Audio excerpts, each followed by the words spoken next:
Fatima and I welcome you to the fourth session of this course. So let's quickly get started with today's topic.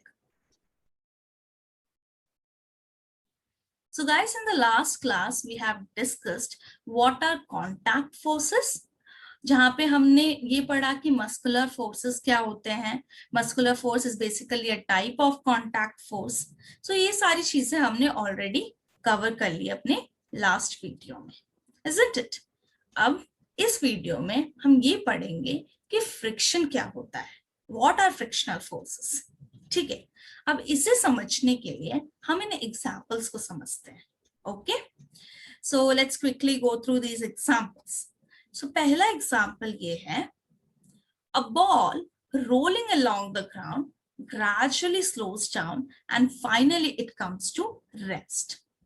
अब इसका क्या मतलब हुआ? So पहला example ये कहता है कि मान लीजिए एक ग्राउंड में आप चले गए हो और वहां पर आपको कहा गया है कि आप एक बॉल को रोल करो. ठीक है, यानी एक बॉल को नीचे रोल करवाओ. तो जब आप ऐसे करवाते हो तो क्या हो रहा है ना, इनिशियली वो बॉल को जिस स्पीड से आप रोल करते हो, उसे फेंक रहे हो, तो फिर वो उसी स्पीड से मूव होगा. लेकिन धीरे धीरे वो अपना स्पीड कम करते जाएगा. The speed will be decreasing slowly and ultimately the ball will come to rest position. पहले तो तेजी से चलेगा, लेकिन उसके बाद धीरे धीरे होते होते वो रुक जाएगा. Now, can you tell me the reason why it is happening? क्यों वो बॉल रुक जा रहा है? क्या रीजन है कि वो पहले बहुत तेजी से मूव हो रहा था, उसके बाद थोड़ा धीरे हो गया और उसके बाद अल्टीमेटली वो तो रुक ही गया. तो क्या रीजन है उसका, उसको आज हम समझेंगे. Let's see the second example. यहाँ पे कहा है कि when we stop pedaling a bicycle, it gradually slows down and finally comes to stop. यानी जब हम साइकिल राइड करते हैं तो क्या होता है कि जब हम पेडल करते हैं ना, while pedaling the bicycle, तो तब तो वो जैसे जैसे हम पेडल घुमा रहे हैं वैसे वैसे वो चलता जाता है. लेकिन जब हम पेडल घुमाना छोड़ देते हैं तब भी वो पेडल्स मूव होते हैं. ओके, एंड वो भी उसी तरीके से धीरे धीरे होकर ऐसे रुक जाते हैं. अब कैन यू टेल मी क्यों ऐसा हो रहा है, क्यों वो पेडल्स धीरे धीरे मूव करके रुक जा रहे हैं? Now see the third example. इन सब के आंसर हम ढूंढेंगे, पहले उन एग्जाम्पल्स को समझ लेते हैं. Okay, now the third example is a car और अ scooter also comes to rest once its engine is switched off. यानी अगर उनका इंजन बंद हो जाता है, let it be a car or a scooter, अगर उनका इंजन हम ऑफ कर देते हैं तो उस केस में क्या होता है कि वो रेस्ट पोजीशन पे आ जाता है. Now in all this example आखिर हो क्या रहा है, क्यों है अचानक से ये सारी चीजें, ये सारे ऑब्जेक्ट्स रेस्ट पोजीशन पे आ जा रहे हैं, जबकि इनिशियली ये चीजें मूव हो रही थी, लेकिन ultimately they are coming to rest position. Now why this is happening, why there is a change in state. मतलब वो मोशन में थे और अब हम देख सकते हैं कि वो रेस्ट पोजीशन में आ गए. तो ये सब क्यों हो रहा है और कैसे हो रहा है? So the answer for all this question is the frictional force. जी हाँ, यहाँ पर फ्रिक्शनल फोर्स एक्ट कर रहा है. The frictional force is responsible for making this change in state of motion. यानी ऑब्जेक्ट के स्टेट को फ्रॉम मोशन टू रेस्ट में लाने का जो पूरा इंपॉर्टेंट किरदार जो निभा रहे हैं वो हमारे फ्रिक्शनल फोर्स है. यानी बिकॉज ऑफ फ्रिक्शनल फोर्स ये सारी चीजें हो पा रही हैं.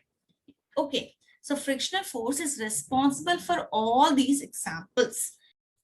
सो हम ये कह सकते हैं कि कभी भी कोई भी ऑब्जेक्ट जो मूव कर रहा है उस पर फ्रिक्शनल फोर्स एक्ट कर रहा है. अब इसका एविडेंस क्या है, कैसे मैं कह सकती हूँ, कैसे आपको भरोसा दिला सकती हूँ? तो देखिए, मान लीजिए वही एग्जाम्पल जहां पर ग्राउंड पे एक बॉल को हम रोल करा रहे हैं. सो ये बॉल जब ग्राउंड के कांटेक्ट में आ रहा है और ये जब बॉल मूव कर रहा है तब हम देख सकते हैं कि एक फोर्स है जो इस बॉल के मूवमेंट को रोक रहा है, तभी तो वो बॉल रेस्ट पोजीशन पे आ रहा है। तो ये एक ऐसा फोर्स है जो एक मूविंग ऑब्जेक्ट पर अप्लाई हो रहा है, यानी एक मूविंग ऑब्जेक्ट पे एक्ट कर रहा है। और एक और चीज है, एक और पॉइंट है ध्यान देने वाला, कि जब भी ये बॉल मूव हो रहा है उसके ऑपोजिट साइड से एक ऐसा फोर्स आ रहा है जो इसे रोक रहा है। इसका मतलब क्या, कि ये जो फ्रिक्शनल फोर्स है ये ऑपोजिटली एक्ट करता है किसी भी मूविंग ऑब्जेक्ट के।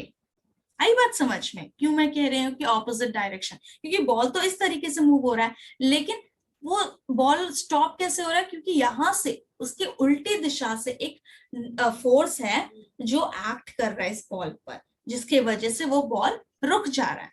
सो frictional force always act opposite to the object which is in motion, okay, which is in the direction of the motion. So उसके opposite में ये फ्रिक्शनल फोर्स एक्ट करता है। आई बात समझ में?